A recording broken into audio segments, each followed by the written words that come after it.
Evarbaş Çarpel Medya izleyicileri, bir siyasetin gündemi programında yine birlikteyiz. Dünyada, bölgemizde gelişen olayları Mehmet Gül'le birlikte yorumlamaya çalışacağız. Mehmet Herame. Mehmet, sesin gelmiyor. Nasıl gelmiyor abi sesin? Şimdi geldi. Şimdi geldi. Ha, tamam abi, gelmesi lazım. Hermedi dedim. Geldiyse ses. Tamam, geldi Mehmet sesin. Ben bölgemizde, dünyada, Kürdistan'da gelişen olaylardan böyle bazı örnekler vermeye çalışayım. Önce Başur'dan başlayayım, Irak'tan. Biliyorsun bu Muktadar El Sadr var. Evet. Iraklı Şiilerin lideri. Irak'ta yapılacak parlamento seçimlerine katılmayacağını açıkladı. Ve herkesi de katılmamaya çağırıyor. Nedeni de Irak'ta silahlı güçlerin tasfiye edilmesini istiyor. Irak'ın bağımsız olmasını istiyor. Artı dış müdahalelerden Irak'ın korunmasını istiyor. Bu nedenlerle Irak'ta yapılacak parlamento seçimlerine Iraklı Şiilerin katılmayacağını söz ediyor. Ayrıca yine Irak'ta Türkiye ile Irak arasında bir anlaşma imzalandı geçen hafta. Irak'a saniyede 420 metreküp su daha fazla bırakacak Türkiye Irak'a. Böyle bir anlaşma gelişti orada. Bu Irak seçimleriyle ilgili Kerkük ön plana çıkıyor biliyorsun. Normalde Kerkük'ün 12 tane milletvekili var. 12 milletvekilinden bir tanesi Hristiyan kontenjanıdır bir tanesi. 11 tanesi için seçim yapılıyor. 12 parlamenter, bir tanesi Hristiyan kontenjanı. Diğerleri için seçim yapılıyor. Bu seçimlerde daha fazla milletvekili çıkarmak için seçime katılacak gruplar arasında farklı listeler oluştu. Mesela Kürtler 3 listeyle katılacaklar Kerkük'te seçimlere. Araplar 4 listeyle katılacaklar seçimlere. Türkmenler de 2 listeyle katılacaklar seçimlere. Bu liste sayısının çoğaltmasının amacı biraz daha fazla milletvekili çıkarma amaçlıdır. Öyle bir Kerkük'te böyle bir gelişme var. Bir dediğim gibi 12 tane parlamenteri var Kerkük'ün Irak'ta. Bir tanesi Hristiyan kontenjanıdır. Onun için seçim yapılmıyor. Hristiyanların kontenjandan gidiyorlar Hristiyan biri Kerkük'ten. Diğer 11 tanesi için de seçim yapılıyor. Daha doğrusu seçimi Hristiyanlar yapıyor kendi içlerinde yani. Evet, yani Hristiyanlar kontenjandan bir kişi gönderiyorlar. Kendi artık teşkilatları mıdır neyse, cemaat midir neyse onlar gönderiyor bir tane ama kendi işlerinde seçiyorlar. Bir uzlaşıyla seçip gönderiyorlar. Evet. Yine geçen hafta Irak'ta bu Saddam döneminde öldürülen bir Sadr vardı. Yine Şiilerin lideri Sadr. Ve kız kardeşiyle birlikte öldürülmüştü bu. Bunun faili meçhuldü. Bunun katilleri yakalandı ve ikrar ettiler suçlarını. O katillerine idam cezası verildi Irak'ta. Bir de geçen hafta öyle bir gelişme oldu. Rojava'ya baktığımızda Ahmet Şara İngiliz Dışişleri Bakanı ile bir görüşme yaptı. Siyahi bir adam bu İngiliz Dışişleri Bakanı. Abi İngilizler artık dünya devleti. Evet, orada yani bir ondan çıkmadı. Şimdi diyelim Güney Afrikalıysa ya da Hindistanlıysa ya da Filipinler'den gelmişse her milletten orada insan var. İktidarı paylaşıyorlar güzel güzel kardeş. Evet. Şam'a İsrail'den bir barış mesajları gidiyordu. Şam cevap verdi. Henüz erken dedi şimdilik. Öyle bir mesaj verdi İsrail'e. Suriye'de 2 tane patlama oldu geçen hafta. Önemliydi bunlar. 2 tane patlama oldu. Bir tanesi Hama'da oldu. Bir tanesi de İdlib'de oldu. Hama'da bir yakıt tankeri patladı. İdlib'de de bu Azeriler, Türkler, Türkmenistan ve Özbekistanlıların mühimmat deposu patladı. Evet. Orada 2 tane önemli bir patlamaydı bu şeyde. Gerçekten Zaten önemli. evet, çok önemli bir şeydi bu. Suriye-Türkiye arasında savaş sonunda %60 ticaret hacminde büyüme olmuş. Bunu açıkladı ekonomistler. %60 civarında bu ikisi Türkiye ile Rusya arasındaki ticari hacim Türkiye ile Suriye büyümüş. Evet, büyümüş. Rojalat'a geldiğimizde İran Genelkurmay Başkanı bir açıklama yaptı. Dedi ki eğer bize bir daha saldırı olursa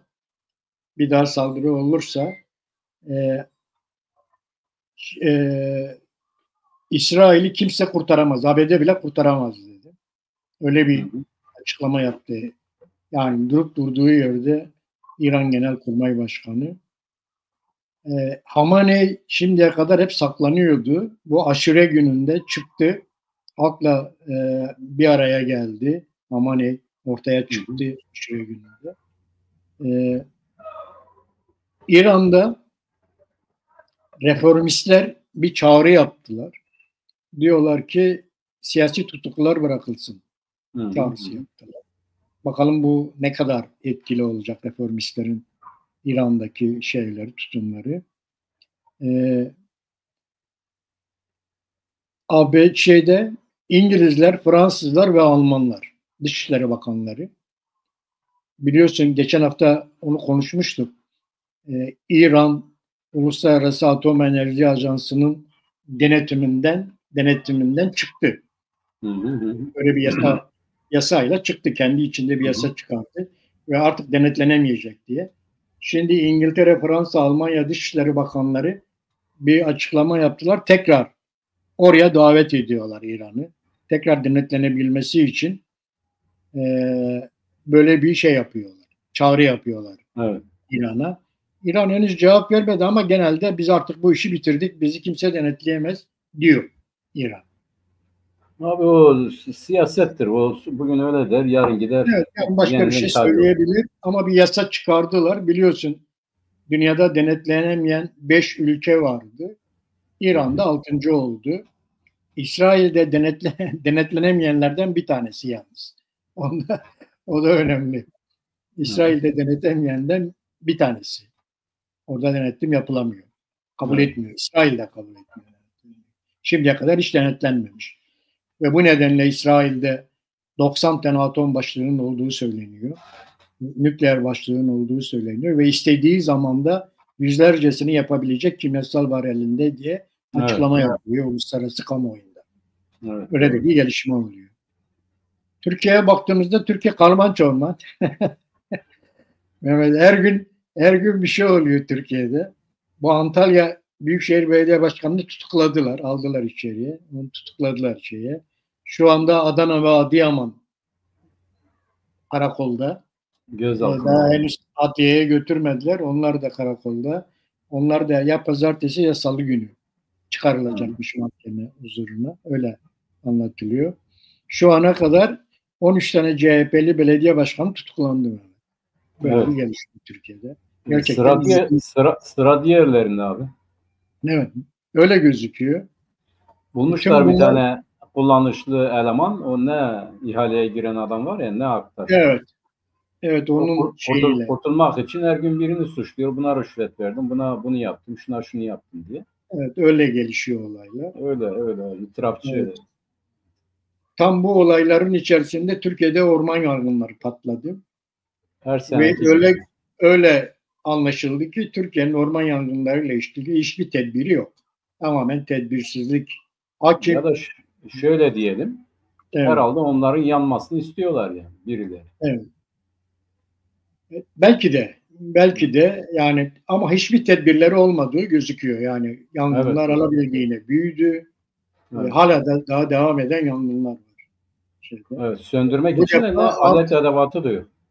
Bu defa artık ormanların içerisinde imarlaşmaya izin verdikleri için konutlar da yanmaya başladı. İnsan can kayıpları yapmaya başladı. Evet. Bunların denetimleri yok. Bunlar için bir önlem yok. Ve kendi başına herkes bir şeyler yapıyor. Ve en sonunda da yangında böyle büyük acı kayıplar yaşanıyor. Evet. Bu yeni de muhafazakarlar arasında bir gelişme var. Muhafazakar partiler arasında. Yeniden Refah Partisi, Saadet Partisi'ni ziyaret etti. Muhafazakarların birlikte davranmasıyla ilgili bir öneri sundu. Onu önümüzdeki günlerde Mehmet takip edeceğiz bakalım. Muhafazakar kesim nasıl bir tavır alacaklar, nasıl birlikte olacaklar. Bunu göreceğiz şimdi. Erdoğan'la demin görüşmesi olacaktı 9 Temmuz'da. Ama bugün İmralı heyeti gitti İmralı'ya. O heyet oradayken Bakır'da bir patlama oldu. O patlamanın sonucunda da 5 tane şehit oldu. Bunlar tam görüşme hastanede. Sırasında, evet, tam görüşme sırasında. 5'i öldü. Evet. Evet. Öyle haber geldi. Tam görüşme sırasında meydana geldi bu. Erdoğan'la dem 9 Temmuz'da görüşecekti ama görüşme heyeti cezaevinden çıktıktan sonra yaptığı açıklamada yarına çektiler görüşmeyi. Erdoğan'la dem yarın görüşecekmiş. Yani o 9 Temmuz hemen erkene ayrıldı. Herhalde bunun bir provokasyon olduğu falan değerlendirilmiş olabilir. Anladığım kadarıyla. Hemen Erdoğan dem görüşmesi öne alındı. İzmir eski Büyükşehir Belediye Başkanı ve 60 kişi tutuklandı. O da çok ilginçti. Eski belediye başkanı Tunç Soyer'in üstüne gittiler. Orada bir şey yaşandı. Herhalde olası Cumhurbaşkanı adaylarından biri olduğu için. Bilmiyoruz artık o adam neden o da Kılıçdaroğlu ile birlikte hareket edenlerden biriydi. O yüzden de yeniden aday gösterilmemişti. Dem'le de ilişkileri çok iyiydi. Zaten ilk tepkiyi Dem verdi. Yani neden böyle bir şey yaşanıyor diye. Biz bu yangınlardan Gabbar'da hissesini aldı. Gabbar'da da bir yangın çıktı ama denetim altına alındı Gabbar'daki yangın. Evet. Yargıtay faaliyette olan siyasi partileri her Ocak ve Temmuz'da açıklıyor. Temmuz'da yine açıkladı. 180 parti Türkiye'de faaliyette. 4 tane parti faaliyette ama ismi yok. Listede yok daha doğrusu. Listede yerleri boş. 180 onlar da Excel'de yapılmış Yargıtay'ın sayfasında 180 partilik bir liste var. 4 satır boş. Onlarda da biziz, adımızda Kürdistan evet, olduğu için. 4 satır boş. Bu da adı Kürdistan olan partiler. Faaliyetteler ama isimleri yok. Böyle bir hukuk nasıl bir şeyse bunu da hem de Türkiye'nin Yargıtay'ı yapıyor. Demokrasi bu abi. Demokrasi budur işte. Evet. Yani, Halk TV ve Sözcü TV 10 günlüğüne kapatılıyor. Sanki kesinleşti gibi. Bir itirazları vardı ama sanırım kesinleşti. Herhalde yarından itibaren mi? 7'sinden itibaren mi? 8'inden itibaren. Salı günden itibaren. Salı günden itibaren. Evet, artık partilere de geldi. Gazeteciler, CHP'liler, Demler şimdi TV'lere geldi. Televizyonlar da kapatılmaya başlandı. Geçen hafta Leman dergisine bir saldırı yapıldı. Leman dergisinde bir karikatür çıktı. Bu karikatürün ile ilgili Leman dergisine bir saldırı yapıldı. Ve 4 kişi Leman dergisinden 4 kişi tutuklandı. Şimdi. Evet. Evleri bastılar. Evet. Süreçle ilgili bir gelişme oldu. Hande Fırat İbrahim Kalın'la görüştü. MİT Başkanı İbrahim Kalın'la görüştü. İbrahim Kalın ona açıklamalarda bulundu. Dedi ki bizim için süreç şu anda 3. aşamada. Yani silahların bırakılması aşaması. 3. aşama silahların bırakılması aşaması. Bu aşama bittikten sonra 4. aşamaya geçilecek. 4. aşama demokratikleşme ve yasal düzenleme aşaması olacak. Sonra 5. aşamaya geçecek. 5. aşamada sosyolojik ve psikolojik bütünleşme aşaması olacak. Böyle bir 5 aşamalı bir program sundu. Yani baştan belliydi zaten, her şeyin planlandı, programlandı. Bir takvime bağlandığı belliydi zaten. Bunu da açıkladı zaten. 5 tane aşamalı bir program olacağını söylüyor. Daha bilmiyoruz onu. Bu psikolojik bütünleşme, sosyolojik ve psikolojik bütünleşme aşaması nasıl bir şey? Bu da önümüzdeki günlerde göreceğiz. Herhalde anayasayla ilgili bir şey o da. Onunla ilgili bir şey olacak herhalde. Anayasa ile ilgili Mehmet Uçum söylüyor. Yani parlamento bunu yapacak ama Evet. referanduma gidecek. Referanduma gidecek. Evet, öyle konuşuluyor. Dünyada önemli gelişmeler oldu Mehmet. Biliyorsun Hamas Gazze'de ateşkesi kabul etti. Trump araya girmişti. Hazırız dedi. Ateşkesi kabul etti. O çıktı. Yine bölgede önemli bir gelişme oldu. Rusya ile Azerbaycan arasında bir gerginlik başladı Mehmet. Bu da önemli. Bu gerginlik. Sonra bir gelişme daha oldu. Rusya Taliban Afganistan'ı tanıyan ilk ülke oldu.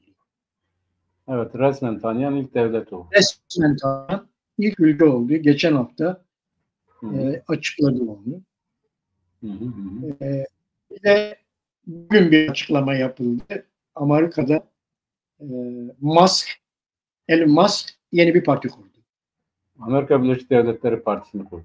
Evet, Amerika Birleşik Devletleri'nde Elon Musk bugün yeni bir parti kurduğunu açıkladı. Trump'la partinin adı Amerika Birleşik Devletleri Partisi.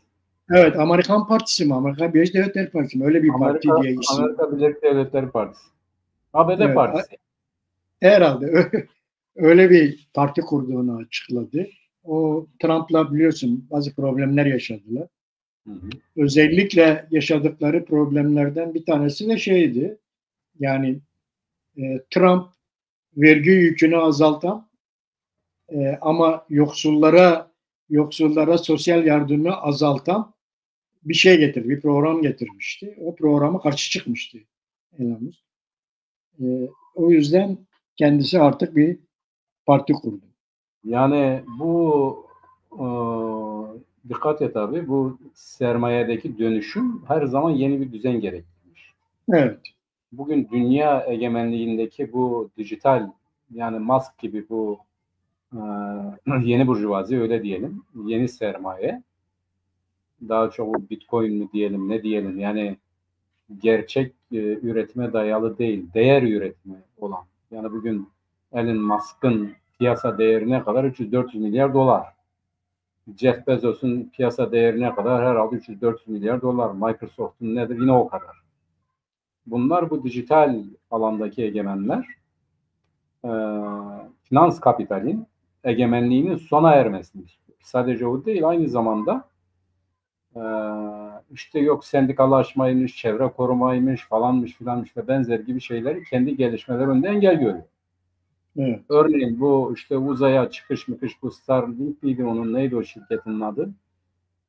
Bir takım yasal düzenlemeler var, işte atmosferi kirletmeme, bunu yapmama, şunu yapmama. Bütün bunlar onun çalışmaları önünde engel telakki ediyor. Diyelim işçilere sendika istemiyor, yani istersem alırım, istemesem almam. Ya da devletin bu kadar vergi toplamasına karşı, yani kendisi de bir devlettir zaten. Bu yeni sermayenin ya da yeni üretim biçiminin, öyle diyelim, ihtiyaçları ile finans kapitalinin ihtiyaçları arasında da bir zamanlar sanayi burjuvazisi ile tekelci bu finans kapital arasındaki çelişki gibi, şimdi bu burjuvazi arasındaki yeni üretim modeliyle beraber öne çıkan burjuvazi yeni şeyler istiyor ama bu yeni şeylerin temini konusunda da eski sistemin ciddi direnci var. Evet. Yani Musk sadece kendi adına değil, o bütün yeniler adına bu mücadeleyi veriyor. Dikkat et abi. Evet. Musk Trump'la ittifak kurduğu anda Microsoft'a 500 milyar dolar devlet destek çıktı. Bir tane şey kurmak için, bir enerji, yani yeni bir santral kurmak için 500 milyar dolar. Türkiye'nin bütçesi o kadar değil mi abi? Evet. Yani bir şirkete, bu Microsoft'a, bu yapay zeka girişimi için böyle ciddi bir destekte bulundu. Şimdi bunu Elon Musk'a değil ona yaptılar. Demek ki devletin de ona ihtiyacı var ama bunun belli bir yasal çerçevede yürümesi lazım. Fakat Elon Musk şunu gördü. Şimdiki rejim buna izin vermiyor. Trump olsa bile. Ne yaptı? Kendisi bir parti kurdu ama çok affedersin Anya'yı Konya'yı görecek yani. Yani henüz günümüz dünyası onların egemenliğine hazır bir dünya değil. Onların istediği şekildeki bir egemenliği kabul etmiyor. Onlar zaten egemen yani şu anda ama ya topluma egemen olmasını gerektiren şartlar yok. Çünkü onlar gerçekten yani bu robotik dünyanın adamları. İnsana da ihtiyacı yok adam. Kendi fabrikasında her şeyi robotlar yapıyor. Çin'de her şeyi robotlar yapıyor. Abi geçen gün bir saniyede bir otomobil üretiyor Çin'deki bir firma. Hepsi robot, insan yok abi. Evet, evet. Yani makinaların idare ettiği bir çağda, bir zamanda Elon Musk insana da ihtiyaç duymuyor. İnsan çalışanın güvencesini de istemiyor. Zaten bu tartışılıyor Mehmet dünyada hani yapay zeka ile birlikte demokratikleşme mi, otoriterleşme mi gelecek? Böyle bir tartışma da var dünyada. Yani sistem tartışması da var. Yani bunun bu yapay zeka endüstrisinin üzerinde nasıl bir üst yapı kurulacak, nasıl bir şey olacak? Evet. Böyle bir tartışma da var. Musk'ın ürünlerine karşı herhalde Amerika'da bir boykot yapıldı. Musk'ın Konya'yı görebilmesi için toplumun şimdiden onun ürünlerini boykot etmesi lazım. Bakalım kime satacak? Üretiliyorsun ama kime satıyorsun sen? Evet. Yani insan olmadan kim kullanacak senin elektrikli otomobillerini? Senin Starlink'in devlet gibi bir şey olmasa, o ihtiyaçlar olmasa ne işe yarayacak? Yani neye hizmet edeceksin? Nereden para kazanacaksın? Şimdi bazı öne çıkan şeylerin ayaklarının suya ermesi lazım. Bu da toplumsal muhalefetle olur. Amerika Birleşik Devletleri bu Trump iktidarında çok ciddi bir muhalefet sergiledi abi. Bugün yeryüzünde sivil toplumun en güçlü olduğu Amerika. Neydi? Güzel de bir slogan bulmuşlardı. Her tarafta Amerika'nın her yerinde harekete geçtiler. Yani Trump yavaş yavaş şey oldu yani ayakları böyle bir yere bastı. Öyle görünüyor. Evet abi kestim kusura bakmıyorsun. Burada biraz başlamışken Mehmet hemen bu Azerbaycan-Rusya gerginliğine biraz değinelim. Evet. Şimdi evet. İki tane konu daha çok gündeme geliyor. Birincisi Azerbaycan'ın İran-İsrail savaşında İsrail desteklemesi. Rusya'nın dışında. İkincisi Azerbaycan'ın NATO ile flört etmesi şeklinde değerlendiriliyor. Bu iki gelişmeden dolayı daha önce de bir takım olaylar oldu. Azerbaycanlar Ruslar arasında. İşte iki tarafta birbirinin mafyatik adamlarını tutukladılar falan. Öyle gelişmeler oldu iki tarafında. Sonra bir Azerbaycan uçağı düşürüldü biliyorsun daha önce. Böyle bir gelişme olmuştu. Bir sene Onunla önce. ilgili tazminat ödemesi gerekiyordu. Putin'in ödemedi o tazminatları. Bunun da böyle bir şey de var. Şu anda Azerbaycan ile Rusya arasında bir gerginlik var ve Azerbaycan bu Rusya Federasyonu'na üyesi olduğu halde onların toplantılarına gitmiyordu. Gitmediğini söyledi. Öyle bir gelişme de var. Ne dersin Mehmet? Bu büyür mü bu olay? Bence büyür abi. Nedeni de şu. Şimdi Birleşik Devletler Topluluğu, onların örgütü o. Evet. Birleşik Devletler Topluluğu'na bugünkü Ukrayna'da üyedir. Bu Sovyetlerin dağılmasından sonra Birleşik Devletler Topluluğu'nu kuran 3 tane devletti. Rusya Federasyonu, Ukrayna ve Beyaz Rusya kurdu. Diğerleri de buna dahil oldular. Kazakistan, evet. Özbekistan, Azerbaycan, Ermenistan vesaire 10 tane devlet yani. Evet. Şimdi bunlar bu örgüte üye oldular ama bu örgüt yani bir Avrupa topluluğu gibi olamadı, olma ihtimali yok. Çünkü Avrupa topluluğu ideolojik olarak da birbirine yakın devletlerin topluluğudur. Ekonomik olarak da öyledir. Yani hepsi kapitalist, hepsi işte liberal demokrat ülkeler, yani parlamenter demokrasinin ya da demokrasinin yana ülkeler. Bu çerçevede de bir ortak parlamento çerçevesinde aynen bu Birleşik Milletler gibi bir arada birlikte üretmeye hatta Birleşik Avrupa'ya geçmeye kadar geldiler bunlar. Şimdi Birleşik Devletler Topluluğu'nun böyle bir şeyi yok abi. Dağılan Sovyetlerden sonra bir isim bulmak zorunda kaldılar, onu koydular. Bu aşağı yukarı bir 5-10 senedir ciddi kriz yaşıyor.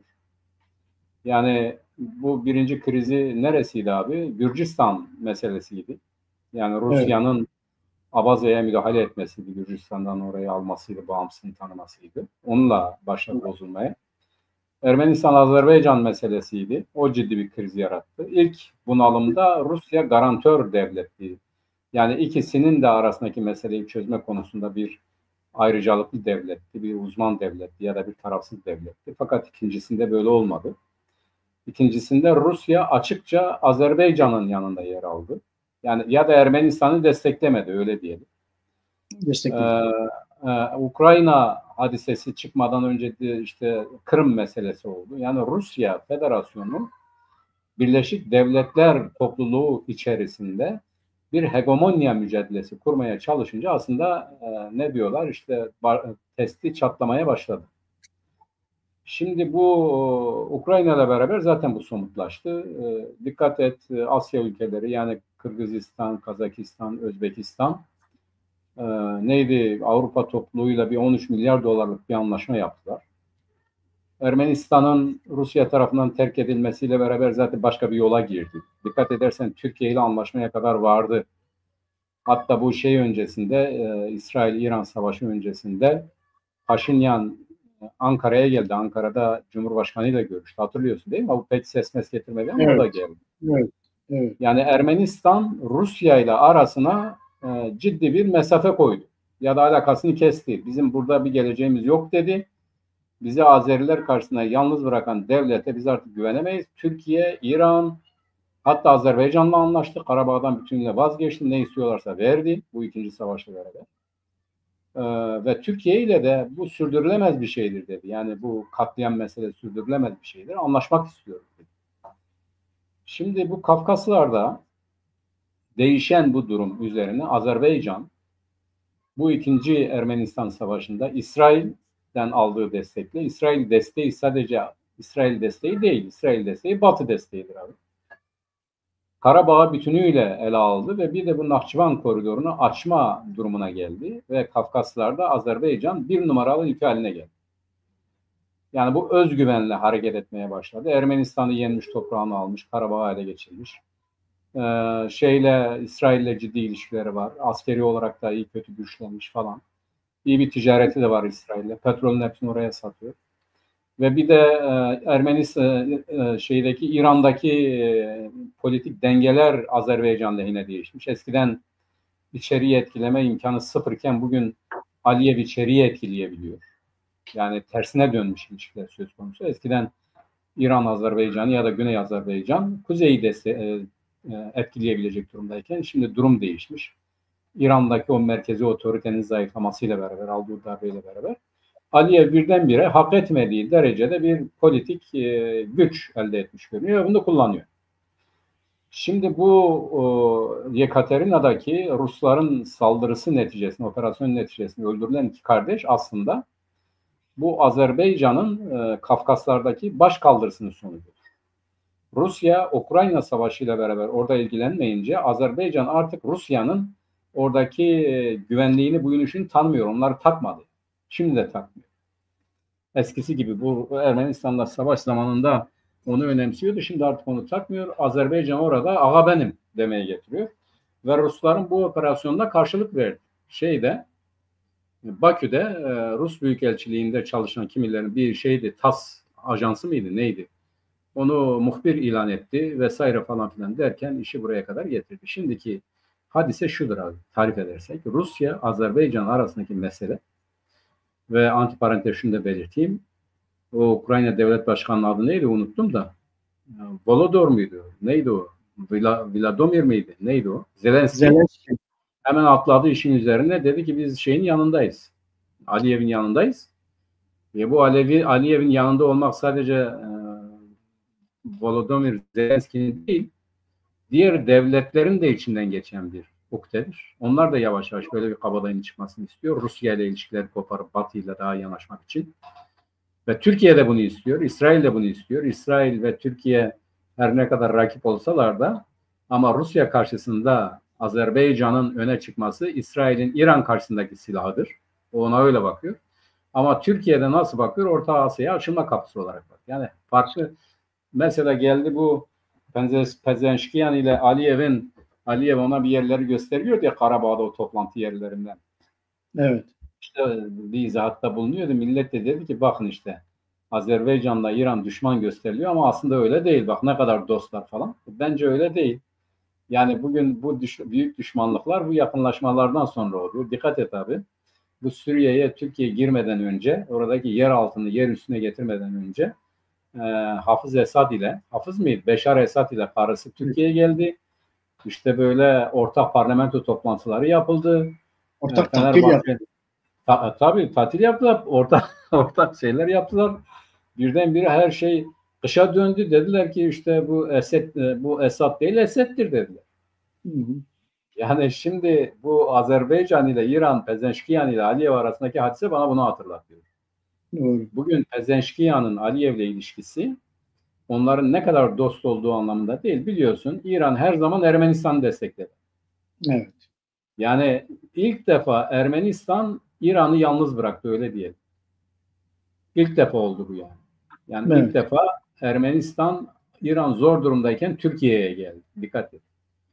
Şimdi bir açıklama da yapmadı. Dikkat ediyor musun abi? Yani artık İran bölgede birileri bir siyaset izlerken ya da bir adım atarken dikkate alınacak bir güç değil. Öyle olup olmaması ayrı bir şey hala. Fakat düne göre bugün İran Ermenistan'ın bile hareket ederken onu dikkate almaması ya da çok önemsememesi bu yediği darbeyle alakalıdır.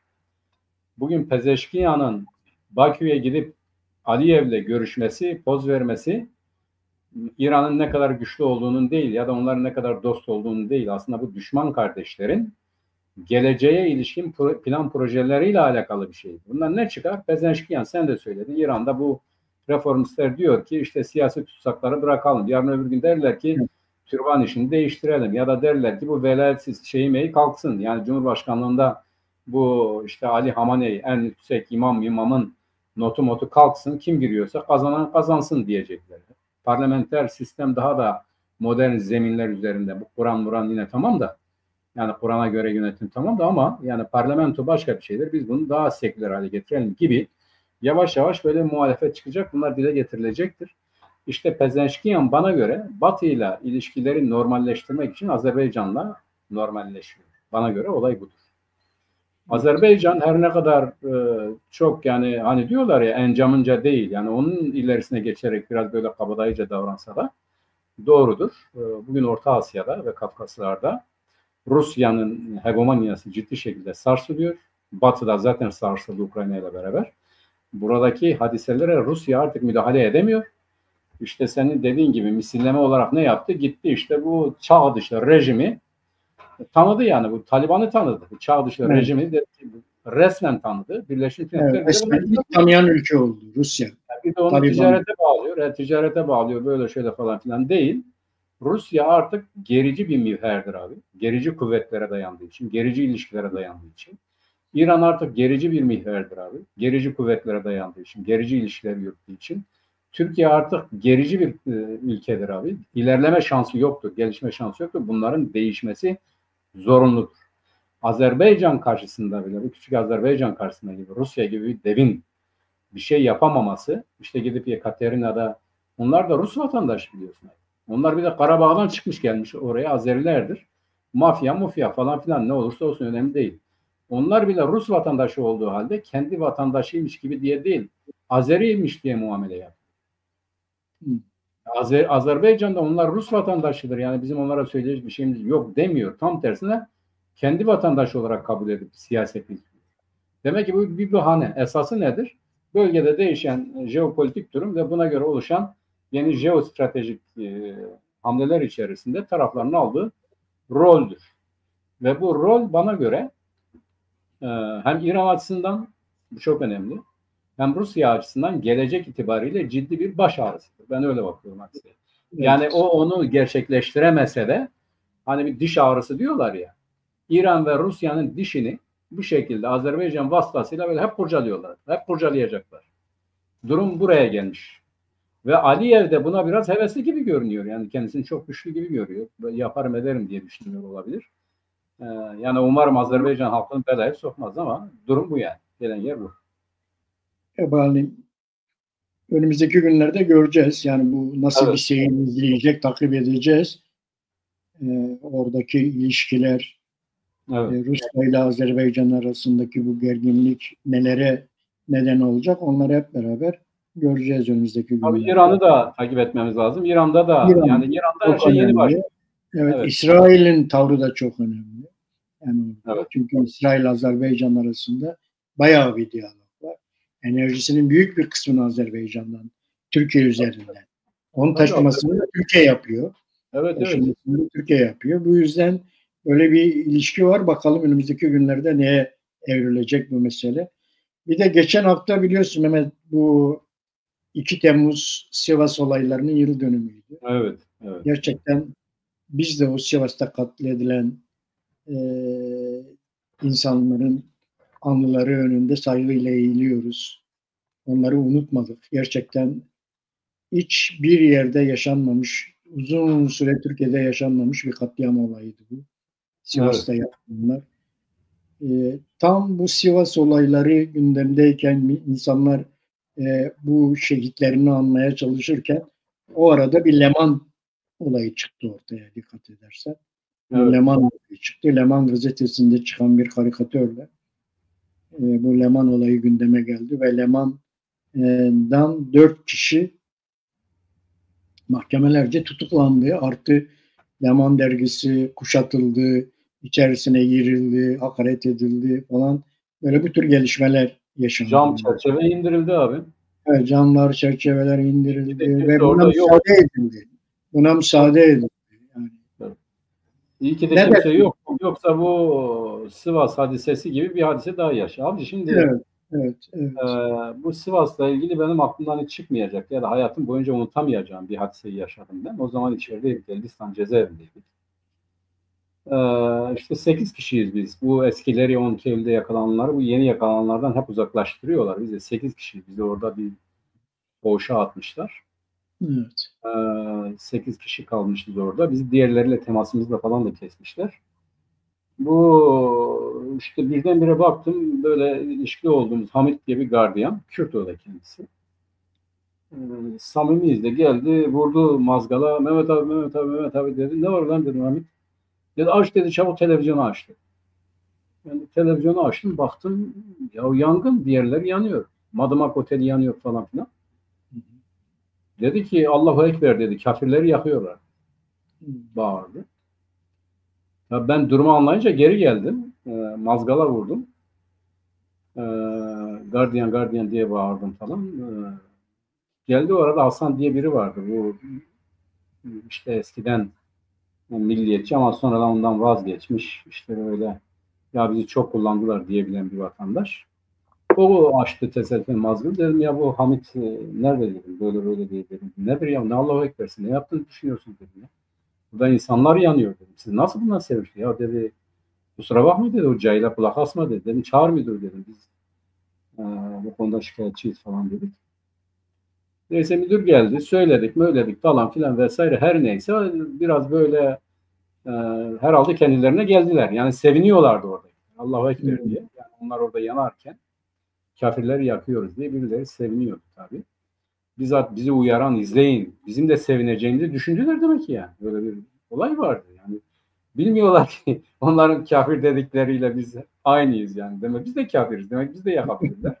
Bizde o korku yoktu ama yani benim aklımda kalan yani Madımak dendiği zaman beni uyaran işte aç televizyonu bak kafirleri yakıyoruz Allahu Ekber diye sloganlar atan o cezaevi gardiyanı o Hamit'i hiç unutmuyorum.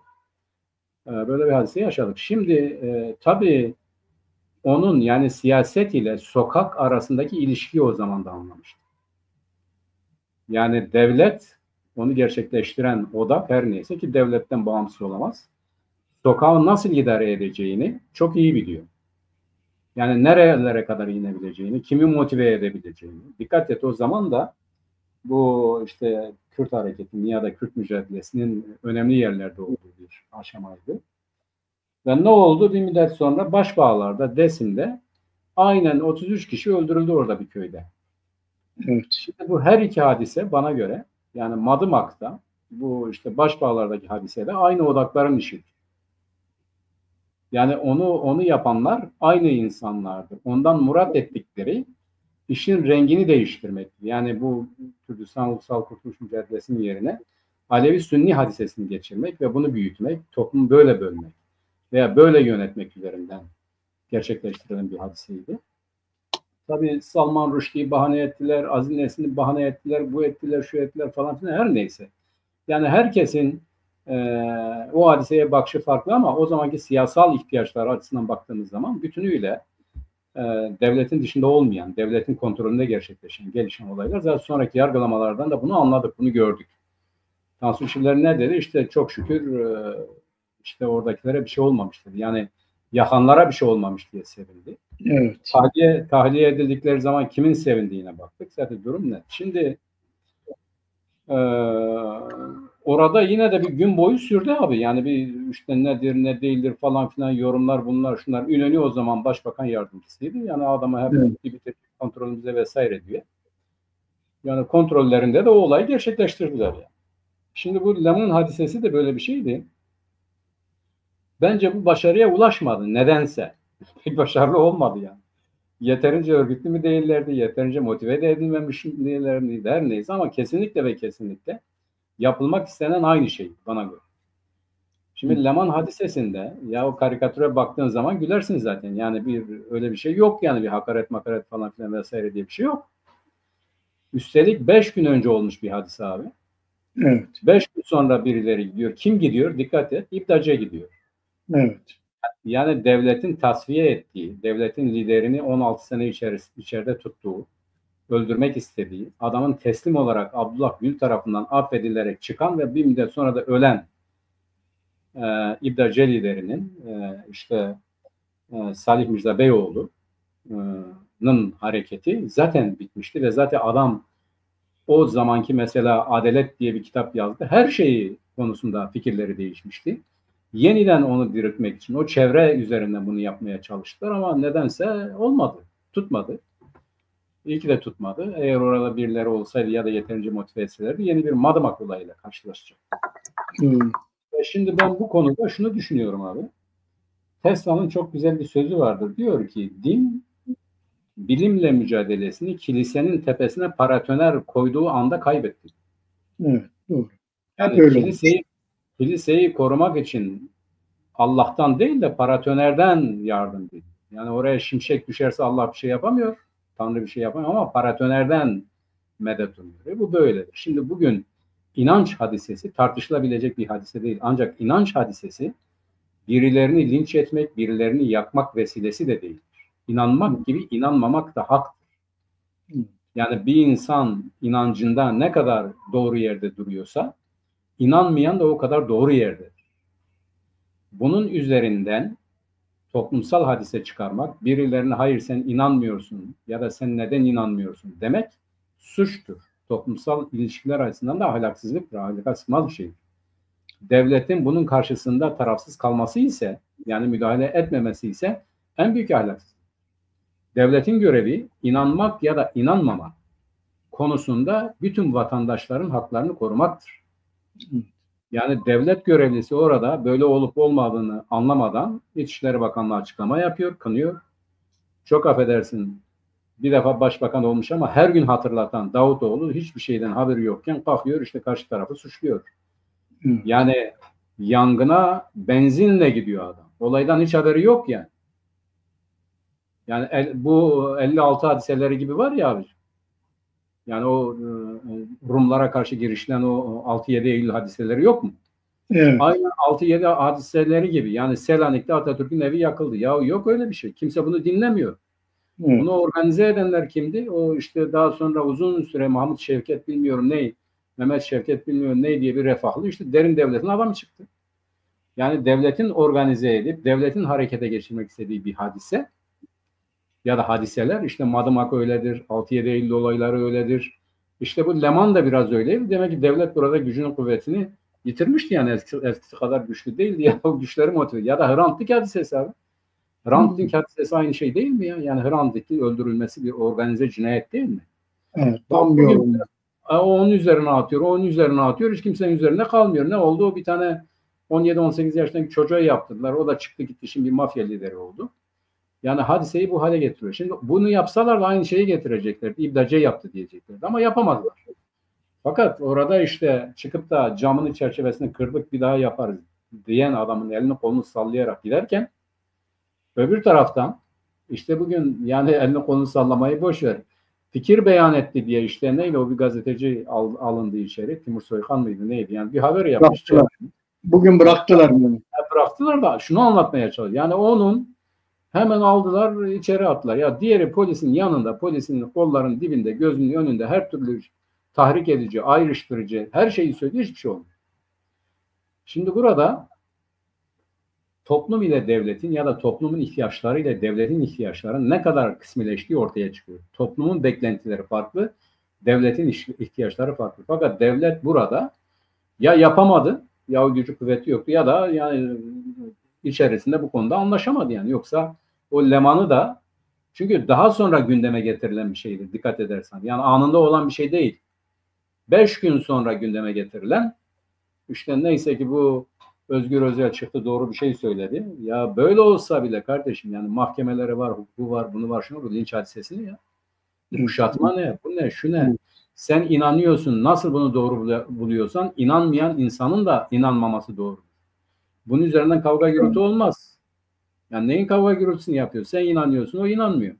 Bu kadar basit yani. Ya da farklı inançlar da olabilir ya. Yani bunun üzerinde kavga gürültü olmaz. Onun için çok tehlikeli bir durumdu bu. Bence Madımak hadisesi. Hani diyorlar ya ders aldık, mers aldık. Devletin aldığı ders bir önceki hadisedeki zaaflarını kapatma dersi. Yani diyor ki mesela Maraş'ta devlet çok açık ortadaydı. Çorum'da, Maraş'ta, Elazığ'da. Şimdi Sivas'ta ne yaptılar? Getirdiler bir gerici gruba mal ettiler. Dikkat edersin. Evet. Şimdi bu Leman hadisesine de İbdace'ye mal edeceklerdi. Tutmadı demek ki. İyi ki de tutmadı.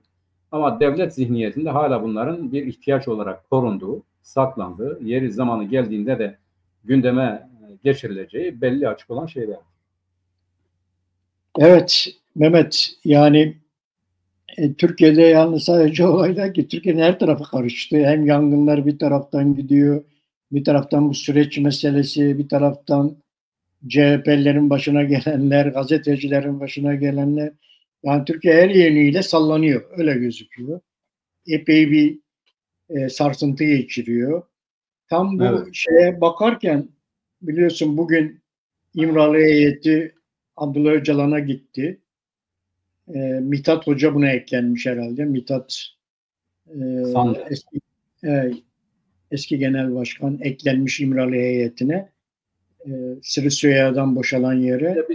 Bir tane avukat var. O avukatın adı neydi? Daha önce gitmiş, o gidiyordu. Şimdi o da gitti. Bunlar üçü gittiler. Tam oradayken 5 tane askerin şehit olduğu haberi geldi. Bu görüşme sırasında geliyor o haber. Mağarada metan gazı patlaması oldu. Mağarada bir metan gazı zehirlenmesi deniyor. Metan gazı zehirlenmesi deniyor. Daha hastanede olan askerler de var. Evet. Tam o anda gerçekleşiyor bu olay. Onun arkasından 9 Temmuz'da Erdoğan'la dem görüşecekti. Ama heyet İmralı'dan gelir gelmez yaptığı açıklamada o görüşmenin öne alındığını söyledi. Yani yarın. Erdoğan dem arasındaki görüşme yarın olacakmış. Hemen öne aldılar. Herhalde bu olayı bir provokasyon olarak değerlendirdiler. Bunu hemen Erdoğan dem görüşmesini öne aldılar. Bakalım o görüşme yarın yapılacak. Oraya da sadece Mithat Hoca ile Pervin Buldan gidecek herhalde. Öyle gözüküyor. Öyle açıklandı. Sadece ikisi gidecekler Erdoğan'ın yanına. Orada bu Erdoğan görüşmesine çok önem arz ediliyor. Çünkü onun arkasından bu defa 10-12 Temmuz arasında bir takım PKK'lilerin silah bırakacağı söylüyorlar. Ve bu silah bırakılma olayının da videolarının, görsellerinin toplumla paylaşılacağı söyleniyor. Benim bazı kaynaklardan duyduğuma göre de bu silahlar bırakılmayacak, yakılacak. Öyle bir tören hazırlanıyor. silahları bırakma değil, silahları yakma olacağı söyleniyor. Bazı kaynaklarda öyle söylüyorlar. Böyle bir Kaynaklar yakacaklar diyorlar. Benim kaynaklar ya da açık kaynaklar diyor ki dijital imha edecekler. Yani bir şeyler bakalım zaten kamuya açacaklarmış. Yani resimleri, videoları falan gösterilecekmiş. Davet ettiler abi. CHP, AKP, MHP Evet. Hepsi falan davetli. Hepsi izleyecekler olayı. Evet, onları davet ettiler. Büyük bir Gelin ihtimalle görün. Süleymaniye'de oluyor olay. Evet, Süleymaniye'de Süleymaniye. Bu olay öyle gözüküyor. Öyle anlatılıyor. Onun arkasından da bu Türkiye Büyük Millet Meclisi komisyonu meselesi var. O komisyon kurulacak bu süreçle beraber. Bakalım o komisyon kurulabilecek mi? Onunla ilgili artık gerçi Türkiye Büyük Millet Meclisi'nde grubu bulunan bir İyi Parti'den herhalde olumsuz katılmayacağını açıkladı. Onun İyi Parti oraya vermiyor. İyi Parti hariç diğerleri veriyor. Diğerleri herhalde komisyona üye verecekler. Bir de hani komisyonda alınacak kararlar meselesi çok net olmadı. Yani salt çoğunlukla mı alınacak? Yoksa nasıl orada bir yöntem izlenecek? Her partiden kaç kişi olacak falan. Bunlar çok net değil. Henüz netleşmedi. Bunları önümüzdeki günlerde netleştiklerini göreceğiz. Yani bu komisyonlarda her siyasi partiden kaç kişi verilecek, bu komisyonun görevi ne olacak, ne işler yapacak bu komisyon? Öyle gözüküyor ki yani İbrahim Kalın'ın verdiği demeçte yani 3. aşama silahların bırakılması aşaması diyor. Bu 3. aşama tamamlandıktan sonra 4. aşama gelecek diyor. Yani hemen başlamayacak bunlar. 4. aşama demokratikleşme ve yasal düzenlemeler diyor yapılacak. 5. aşamada da psikolojik ve sosyolojik bütünleşme aşaması diyor. Böyle 5 bölümlük bir anlaşma imzalanmış herhalde bunları. MİT Başkanı açıklıyor, gazetecilerde yazıyorlar. Böyle bir gelişme olacak Mehmet şeyde. Evet. Sen nasıl değerlendiriyorsun bunu? Şimdi abi sen özetledin gelişmeleri, evet böyledir. Sadece ne var? Dijital imha mı, yakma mı? Yakmazlar ben sanmıyorum. Yani onların o silahların imhası kolay işlerdir. İşte yani belli yerlerine müdahaleyle o silahlar bir daha kullanılmaz ama önemli olan o değil. O göstermelik bir şey. İkisi arasında ciddi bir güvensizlik olduğu da anlaşılıyor burada. Yani yeryüzünde, dünyada örneği olmayan bir silah bırakma hadisesi. Böyle bir şey hiçbir zaman olmadı. Mesela bu demirler diyor ki en son yapılması gerekenleri biz en başta yapıyoruz, güven olsun. Şimdi devlet de onların her şeyini iyice silahsızlandırmadan, elini kolunu bağlamadan hiçbir şey yapmıyor. Durum öyle görünüyor. Tabii mesele bu değil. Mesele mantalitedir. Bu mantalite teslimiyet mantalitesi. Yani sadece bir hareketin, bir örgütün tasfiyesi değil, bir milletin milli mücadelesinin tasfiye hareketidir. Dikkat et, o 5. aşama sen diyorsun ya, amaç o. Evet. O amaç da şudur. Toplumsal ve psikolojik birlik.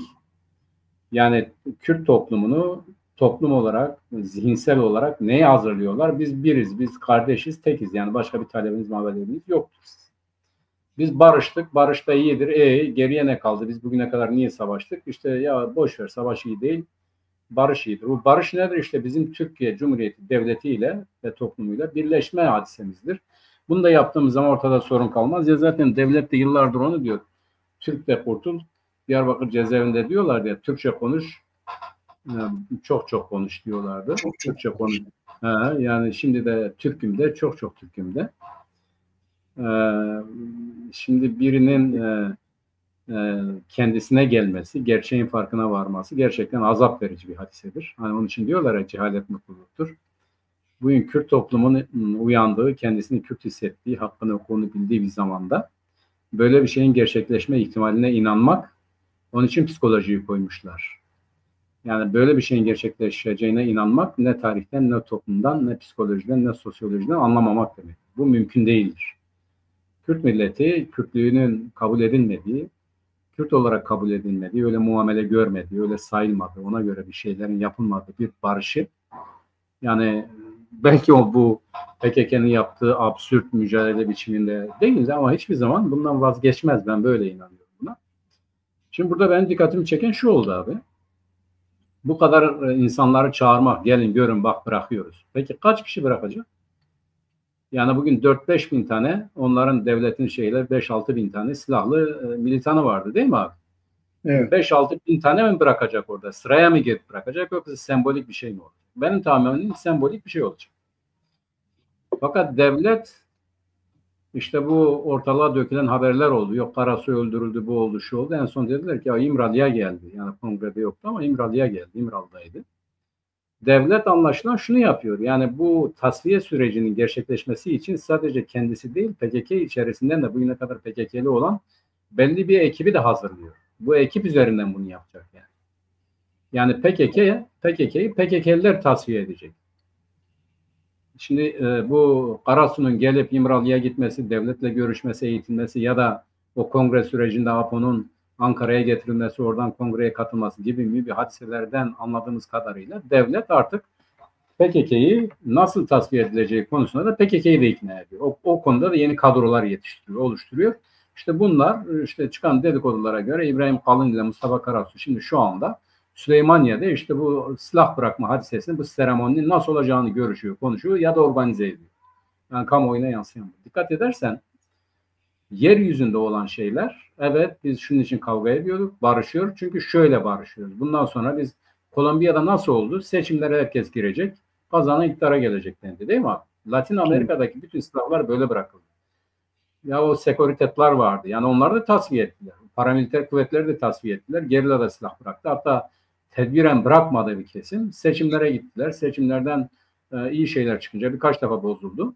Hiç kimse kendi ideolojisinden, düşüncesinden, taleplerinden vazgeçmedi. Ama mücadele yöntemini değiştirdi.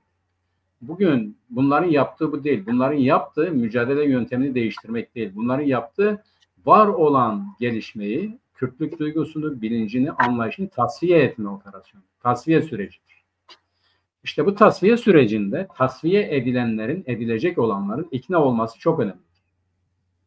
Yani mesela bir zamanlar işte bağımsız Kürdistan önemlidir, biz bunun için buradayız demek ne kadar önemliyse şimdi de bu devlet bizim devletimizdir. Bu nedir o adını bile unuttum ya. Selahattin Demirtaş'ın nedamet getirerek işte İsrail'e karşı bırakın beni en önde ben gideyim diyecek kadar öne çıkması hadisesi gibidir. O şekilde ikna olma olayıdır. Yani imana gelme hadisesidir. Bugün devlet PKK'nın tasfiyesi değil, Kürt mücadelesinin tasfiyesi için birilerini yeniden buna inandırıyor. Birileri ya da kendilerini buna inandırıyor psikolojik olarak. O sosyolojiyi gerçekleştirmek için psikolojik olarak bunlar yeni bir süreçten geçiyor. Hani uygulamaya alınıyor diyorlar ya işte bir kesim insanlar uygulamaya alınıyor. Bu uygulamaya alınanlar devletin ihtiyaçları şeklinde, devletin ihtiyaçları çerçevesinde sadece PKK'yı değil Kürt toplumunu buna ikna etmek için yeni bir örgütsel mücadeleye giriyorlar. Yeni bir toplumsal siyasal mücadeleye giriyorlar. Bunu böyle görmek lazım. Yani PKK silah bıraktı bu hadise bitti değil. PKK Kürt toplumunun milli menfaatlerinden ileri gelen mücadelesini devletle bütünleşmek olarak gösterecek ve bunu gerçekleştirecek. Hadise bu. Peki bunu şimdiye kadar neydi? Muamma gibiydi abi. Nereden kaynaklandı falan filan. Biz başından beri diyorduk ki işte bu Sovyetlerin çöküşünden beri dünyada yeni şeyler oldu. Çin'in gelişmesiyle beraber yeni şeyler oldu. İki merkezi kuvvet çökünce yeni güçler, güç odakları ortaya çıktı. Dünya yeniden bölünüyor. Bu bölünme içerisinde Orta Doğu alanında Türkiye belli riskler tespit etti. Bu risklerden kurtulmak için de Kürtleri yeniden Türk-Kürt kardeştir moduna getirmek istiyor. Peki bunun arkasında ne var? Yani bu ikisi bunu fark etti. Hayır. Tom Barak ne diyor abi? Tom Barak Ağa'ya verdiği röportajda diyor ki bugün diyor Türkiye'nin yapması gereken Osmanlı millet modelidir. Yani bu New Osmanlılar ile yani AKP'nin işte biz Osmanlıyız ya da bu stratejik derinlik bu Davutoğlu'nun bir defa başbakan olduğu her gün dile getiriyor ya. Ben başbakanken yani millet bıktırıyor. Ne zaman konuşsa ben başbakanken başlıyor. O stratejik derinlik kitabında da dediği gibi diyor ki onların bizi kabul edip etmemesi önemli değil. Özü bu yani. Biz onların lideriymiş gibi hareket edeceğiz. Zamanla anlarlar. Hani Gazze'yi de bağlayalım dedi ya bize. Yani Gazze'ye sahip çıkmak bizi lider yapar diyor. Ya da Balkanlara sahip çıkmak bizi lider yapar. Onların bunu kabul edip etmemesi önemli değil diyor. Stratejik derinlik kitabının esası bu. Yani hani diyorlar ya okuyunca ne ortada ne kalır işte ortada bu kalıyor. Yani biz öyle davranmalıyız. Onların bizi öyle kabul edip etmemesi önemli değil. Tabii siyaseten de önemli bir şeydir ama gerçekleşme denilen hadise başka bir şeydir. Toplumsal bir desteğinin olmasını gerektiriyor. Şimdi Tom Barak'ın dediği Osmanlı millet modeli, Türk, Kürt, Arap, bunlar geçenlerde bu İran-İsrail savaşında Farslara da kattılar. Türk, Kürt, Arap, Fars dediler. Amerika öyle olmaz diyor. Türk, Kürt, Araplar birlikte hareket etmeli. Bu PKK'nin tasfiyesi Amerika Birleşik Devletleri'nin güneyde Kürtlerin, güneybatıda Kürtlerin olduğu gibi kabul edilmesine karşılık biz PKK'yı tasfiye ederiz dediği hadise. Şimdi Öcalan, ben Bahçeli ve Erdoğan'ın paradigmasına, kabul ettikleri paradigmaya katılıyorum dediği hadise bu. Amerika Birleşik Devletleri'nin Orta Doğu'daki çözüm modelinin ilk aşamasıdır harekete geçiyor. Yani Türkiye'deki Kürt hareketinin tasfiyesini Türkiye Cumhuriyeti Devleti'ne bir rüşvet olarak veriyor. Ama güneyde, güneybatıda Kürt varlığı devam edecek. Her ne kadar işte APO biz bunları da bunu yapacağız, şunu yapacağız falan filan dese de bunu gerçekleştirme zemini, zamanı yok. Amerika Birleşik Devletleri, İsrail, Avrupa, dünyanın mevcut realitesi Kürtlerin imha edildiği, Kürtlerin inkar edildiği bir Orta Doğu modelini kabul etmiyor. Yani bu onların çıkarlarına da uymuyor. Şimdi Kürtlerin, kimileri bizi suçluyor ya, işbirliği falan, alakası yok. Kürtlerin mevcut durumu, hani objektif durum diyorlar ya. Yani herhangi bir varlığı ortadan kaldıramazsın. İster beğen ister beğenme. O varlığın kendisi yeni bir dizayn gerekiyor. Bu varlık, Kürt varlığı Orta Doğu'da onlarsız bir düzenin olamayacağını gösteriyor. İsrail, Amerika, hatta Suudi Arabistan bile artık Kürtlerin de varlığının kabul edildiği bir Suriye, Kürtlerin de varlığının kabul edildiği bir İran, Kürtlerin de varlığının kabul edildiği bir Irak, Kürtlerin de varlığının kabul edildiği bir Türkiye. Türkiye şimdilik biz işte tasfiye edeceğiz, terörsüz Türkiye diyeceğiz, biz hiçbir şey vermeyeceğiz, tek işte Türk'üm, doğruyum, çalışkanım, yasam, büyüklerimi saymak, küçüklerimi korumak falan değil. Bu iş geçti. Bu meselelerin çözülmesiyle beraber Türkiye'deki Kürt meselesi çok daha yakıcı bir şekilde, çok daha ciddi bir şekilde kendi varlığına göre bir çözümü dayatacaktır. Gerçekçi olmak lazım.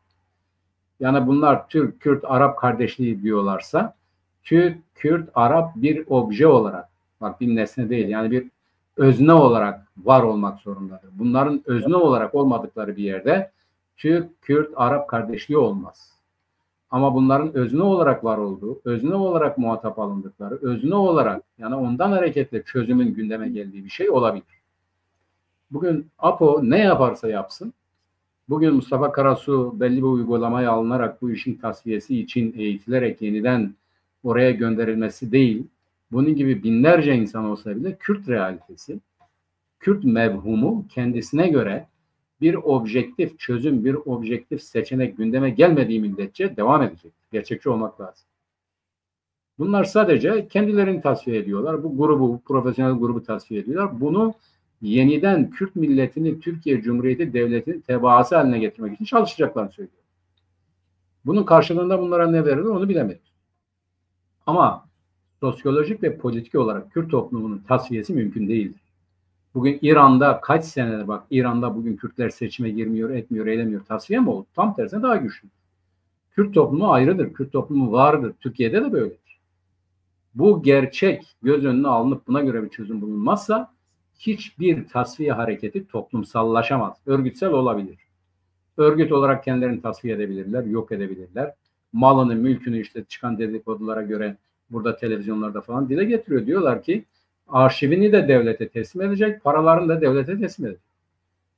Şimdi böyle bir şeyin, yani bugün yeryüzünde ETA'dan böyle bir şey gördün mü? İRA'dan böyle bir şey gördün mü? Farc'dan böyle bir şey gördün mü?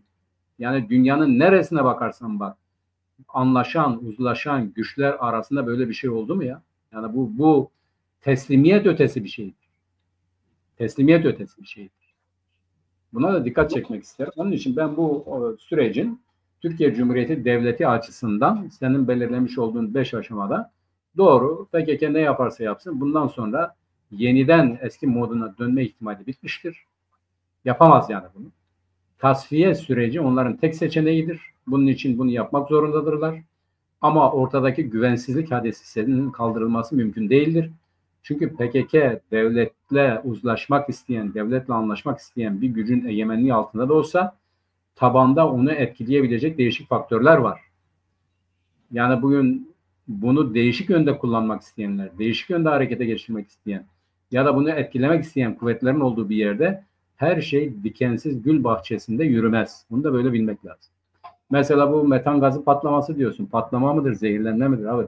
Şimdi çok affedersin diyorlar ki orada bizim bir teğmen öldürüldü. Biz onun naaşını aramaya gittik. Nerede? Mağarada. Teğmenin mağarada ne iş vardı? Yani içeride mi öldürüldü? İçeride mi öldü? Yani bugüne kadar senin gidemediğin bir yer miydi? Nedir bu? Orada nasıl metan gazı birikiyor? Ve patlayarak mı oldu bu? Yoksa yani metan gazı zaten birikerek tamam doğanın ürettiği bir şeydir ama onun yani bir takım fosil şeylerin olması lazım o metan gazının. O mağarada birileri barınıyor idiyse nasıl orada metan gazı birikir? Yani bu tip kuşkular var. İşte bu bir sabotaj mıdır? Bu bir provokasyon mudur? Bu mudur? Şu mudur? Onu bilemiyoruz ama doğru. Bu süreç yani bu tasfiye sürecinin bir takım provokasyonlara açık olduğu da bellidir. Çünkü Türkiye Cumhuriyeti Devleti içerisinden de bu düzeydeki bir tasfiyeye bile itiraz edenler. Birisi çıktı parlamentoda ne dedi? Kürtler ile Türkleri aynı sayamazsınız dedi. Evet. Yani bu düzeyde bunu kabul etmemiş, bunu kabul etmeyen insanlar var. Evet. Türkiye Cumhuriyeti Devleti içerisinde de bu var. Ama şey içerisinde de muhtemelen vardır. PKK içerisinde de muhtemelen bu vardır. Bunu kabul etmeyen, bunu kendisini yediremeyen kesimler vardır. Bu tip hamleler oralardan mı geliyor? Kaygısı, kuşkusu vardır. Doğru. Fakat bizim elimizde bir belge, bilgi, bu şu vesaire yok. Yapılan açıklamalara göre metan gazından zehirlenen 19 askerden 5'i hayatını kaybetmiş, diğerleri hala tedavi altındadır. Ama ileride de bu belli olur yani. İleride de bu neden meydana geldiği belli olur. Fakat hiçbir şey bana göre bunu sabote etme gücüne sahip değildir. Yani bu süreç, bu tasfiye süreci gerçekleşecek. Başka bir yani dönüşme ihtimali yok abi.